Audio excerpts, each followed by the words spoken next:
Direct engaging. A specific daily movement decision can mathematically add nearly a decade to human life. The Copenhagen City Heart Study followed over 8,500 people for 25 years to understand exactly how the human body ages. The researchers tracked the precise types of physical activity participants engaged in, measuring how different movements correlated with their overall lifespan over a quarter century. The resulting data shows that all exercise is not created equal.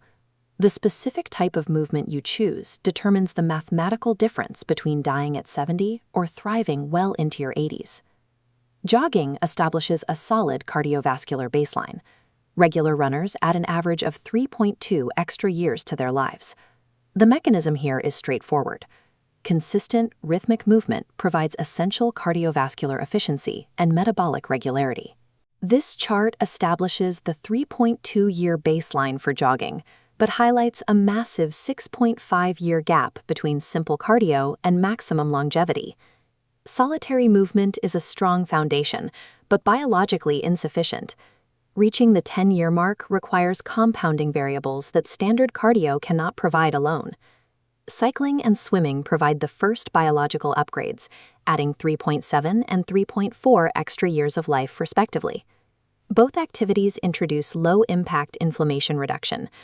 Weightlessness in the water and mechanical assistance from wheels remove extreme stress from the joints. These sports allow humans to maintain peak cardiovascular output into their 70s and 80s without accumulating the physical wear and tear that sidelines traditional athletes. There is a secondary biological benefit. The rhythmic breathing and sensory immersion required by these movements directly regulate the nervous system, which lowers blood pressure and improves sleep quality. Minimizing chronic physical wear while maintaining high cardiovascular output creates a body that heals faster, ultimately slowing the aging process. Soccer adds 4.7 years to the equation by introducing the unpredictable variable of other human beings. The sport demands extreme cardiovascular output, forcing the body to endure high-intensity sprints and sudden changes in direction. Genuine team connection and shared physical suffering trigger massive surges of oxytocin, which directly reduces cortisol levels in the bloodstream. Social belonging operates as a measurable biological shield. It lowers chronic stress and significantly delays cellular aging. Badminton delivers 6.2 extra years of life by introducing extreme cognitive and visual demand. The physics of the sport require players to constantly track a shuttlecock moving at over 300 kilometers per hour. This diagram shows the brain's response to that speed. When forced to calculate geometry and predict motion simultaneously under extreme pressure, the brain must adapt by physically growing new neural pathways and cells, a process known as neurogenesis. High-speed cognitive and physical integration physically protects the mind against age-related decline. Extending the body requires aggressively challenging the brain. Tennis represents the absolute apex of the Copenhagen study, delivering a staggering 9.7 extra years of life. It acts as a biological perfect storm, combining the cardiovascular baseline of jogging, the agility of soccer, and the neurological speed of badminton. Tennis seamlessly layers deep one-on-one social interaction and competitive play directly over those intense physical and mental demands.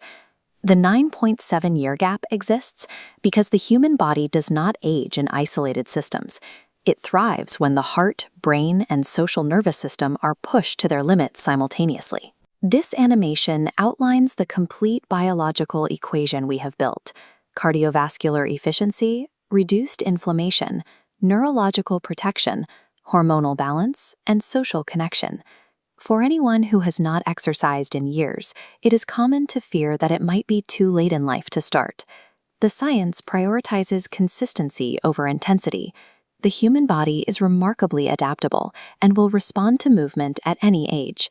Pick just one activity from the list that brings you joy and start embarrassingly small. We were designed to move and play. When we honor that design,